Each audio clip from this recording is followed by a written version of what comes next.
we often say we're investing in young people, but I don't think we honestly do it. It's almost like we're a bit scared, because we say we're going to invest in young people, and we invest in the ones who've got leadership qualities, and they're the ones who we retain, but we don't retain the others. All the stats show that lots of young people leave church towards either high school or the university across the Western world, and there's lots of different reasons for this. I honestly believe that if we're really serious about youth work, we will want to train our youth workers in such a way as they realise they're getting put aside for a lifetime vocation as not just a breeding ground to become ordained. And if they are called to be ordained, that's fantastic.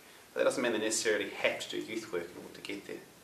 And also, in the same way, just because someone's young doesn't mean they have to be a leader for us to show interest in them.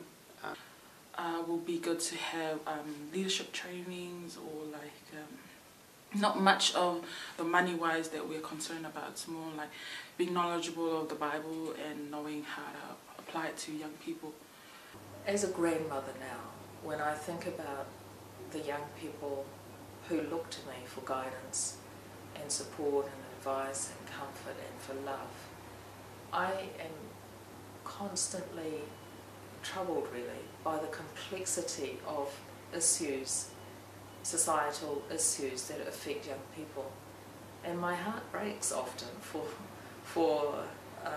the kind of world and the kind of pressures, particularly that my mokopuna are entering into, and so I find myself absolutely committed to the need for young people to be resourced to the best possible extent that they can be, because the issues affecting them are not issues with which many of us are familiar, but the wisdom and the support and the love and the theological insight into how best to tackle a lot of these problems is available, and it is in youth leadership. I've seen it time and time again, and I'm absolutely in respect of what I see.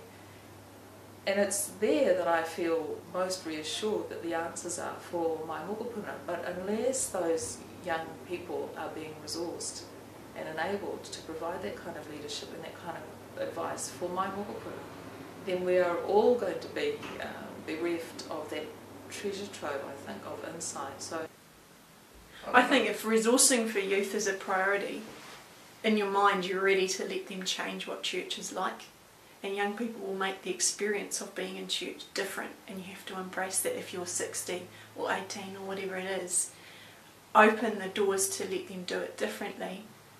When you think of the Tikanga Church itself, the reason we're here, that was initiated, brokered and experienced by young people before the General Synod created itself into a Tikanga Church, and so we see them at the forefront of part of our church's life. When you look at the work of Urban Vision, for example, a new monastic order brokered by young people, young adults living out a life of radical discipleship. The Order of St. Stephen, you look at other initiatives of young people around this church, there's a lot to be heartened by, challenged by and encouraged with. So I want to begin with that tribute. Say the freshness, the dynamism, the creativity that comes from youth ministry invigorates us and saves us and mobilises us in 100 ways. But you've asked about time, talents and money, doing it like it matters. And I think that means reminding ourselves that the bishops, at a recent meeting with youth leaders, actually some years ago now, but it's recent in our memory, agreed to put a percentage of their time, top priority time, into youth ministry and children's ministry. For me personally, it's meant going on youth pilgrimages, it's meant going to Parachute, it's meant attending the Youth Board of Oversight meetings for Tikanga Pākehā.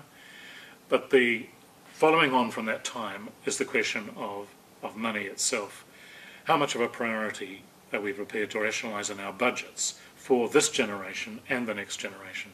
And that's the challenge I think that's before us. Don't just tell me, show me.